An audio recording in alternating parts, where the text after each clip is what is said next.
আমি তো তার কাছ থেকে তার বিনিময়ে একটু ভালো ব্যবহার আর একটু ভালোবাসা চেয়েছি। সে তো ট্রান্সপ্লান্টের আগে অনেক ভালো ব্যবহার করেছে আমার সাথে।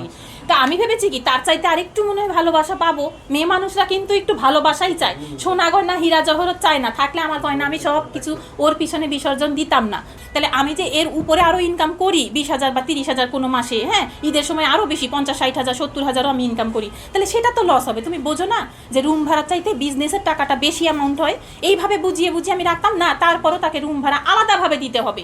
আলাদাভাবে আমি 8,000 টাকা করে দিয়ে এসেছি। আমি ওয়াইফ, আমি ও হাজব্যান্ড, আমরা হাজব্যান্ড ওয়াইফ। আমরা তো জানি হাজব্যান্ড ওয়াইফ আপন, একটাই সংসার, একই সংসার। তাহলে আপনি কিডনির তুলনা কেন দিলেন?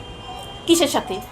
আপনি তো ছুটি করছেন যে আমি তাকে কিডনি দিছি, আমি তাকে বাঁচাইছি, তিনি আমাকে পোল্ট্রি মারছে, এই কথাগুলো তো আপনারাই শুরু হলো না। আমি তো তার কাছ থেকে তার বিনিময়ে একটু ভালো ব্যবহার আর একটু ভালোবাসা চেয়েছি। সে তো ট্রান্সপ্লান্টের আগে অনেক ভালো ব্যবহার করেছে আমার সাথে। তা আমি ভেবেছি কি তার চাইতে আরেকটু মনে হয় ভালোবাসা পাবো। মেয়ে মানুষরা কিন্তু একটু ভালোবাসাই চায়, সোনা গয়না হীরা জহরত চায় না। থাকলে আমার গয়না আমি সব কিছু ওর পিছনে বিসর্জন দিতাম না। ওই গয়নাগাটি ধরে রেখে দিতাম, আবার ভাবতাম ও মরে যাক, এটাই ভাবতাম। আমি গয়নাগাটির আশা করিনি, ওর কাছ থেকে একটু ভালোবাসার ভালো ব্যবহারের আশা করেছিলাম। সেই আশাতে আমি কিডনিটা ডোনেট করেছিলাম যে আর একটু বেশি মনে হয় ভালোবাসা পাবো। কিন্তু এই ধারণাটাই আমার ভুল, উল্টো।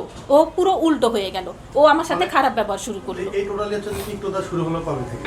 এটা ট্রান্সপ্লান্টের 1 সপ্তাহ পর থেকে এই ধরনের অব্যবহার, মানে অবিচার আমার উপরে, এরকম দুর্ব্যবহার, এগুলো সব অপারেশনের 1 সপ্তাহ পর থেকে আমি এগুলো সেটা কিভাবে কি বিশ্লেষণ আমার সব প্রথম যে আমার যেটা ভাইরাল হয়েছিল ওই ভিডিওতে আছে ডিটেলসটা। আচ্ছা।